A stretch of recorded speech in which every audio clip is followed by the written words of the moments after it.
I'm going to talk about being pro-choice today and what it means to be pro-choice. Pro-choice is the belief in the right to have an abortion. Personally, I agree with it. I think it's very important that each woman has the decision to get an abortion. It doesn't mean she will get an abortion, but I believe she needs to have the choice. There are three very specific arguments that I feel support it. The first one is that each woman has the right to decide what's best for her and what to do with her body. The second is that because abortion will always happen, it should be made safe, accessible, and affordable. The third one is that pro-choice is often falsely perceived to be anti-life. One woman's pregnancy is nobody else's business. The pregnant woman is the only person who can make decisions for herself. It's not anyone else's choice. Therefore, being pro-choice means you advocate for the right to make your own choice. Of all people, as Americans, we must stick together in the fight for a pro-choice country. We flaunt our freedom, but how free are us women if we cannot even make choices about pregnancy issues such as abortion? It is simply impossible to claim that we are a free country if we cannot choose how to live our lives and what to do with our own bodies. Even if anti-choice is the general opinion, women will always want abortions, whether the rates go down or not. There will always be abortions happening, whether healthy or not.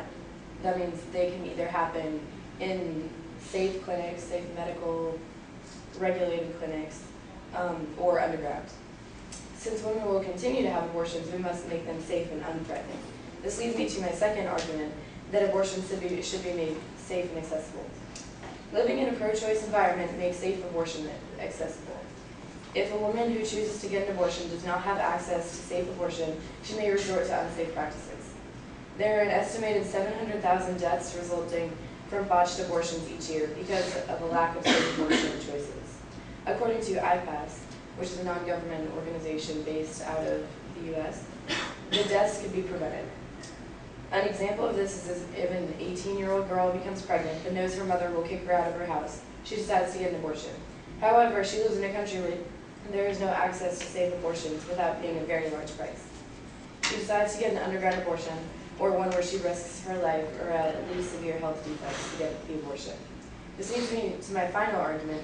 The pro-choice does not mean anti-choice. Pro-choice does not mean anti-life, because often we are led to believe that people who believe in having the choice and the right to get an abortion are anti-life, because there's two arguments, there's two opposite sides in the reproductive health issue. People think that the two choices you have basically are either pro-life or pro-choice. However, it's pro-choice versus anti-choice. It's very rare to find someone who's actually anti-life. I'm pretty sure anyone who's anti-life is homicidal in some way. Pro-choice just means you believe in having a choice to do what you want with your body, as I explained earlier. So pro-choicers are also pro-life, and anti-life or anti-choice people are also, of course, pro-life. And that leads me to my conclusion. I propose a solution to the argument between anti-choice and pro-choice. I think the solution is to become pro-choice because as pro-choice believers, we can move the country towards being safer and having more affordable and acceptable abortion practices. Also, more accessible so that people can actually get an abortion when they need to. So, to go over what I talked about before, getting an abortion is a woman's choice, seeing as it's her life who the pregnancy affects directly. Safer practices are available to pro-choice communities. This saves lives of women and avoids severe health defects resulting from unsafe underground practices. Thirdly, pro-choice does not mean anti-life.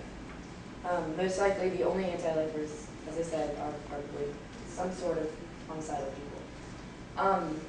If you'd like to contact anyone about this, you can go to, or learn more, you can go to www.prochoiceamerica.org. It basically goes over my arguments, problems, and solutions. It goes over the government and its interactions with pro-choice America.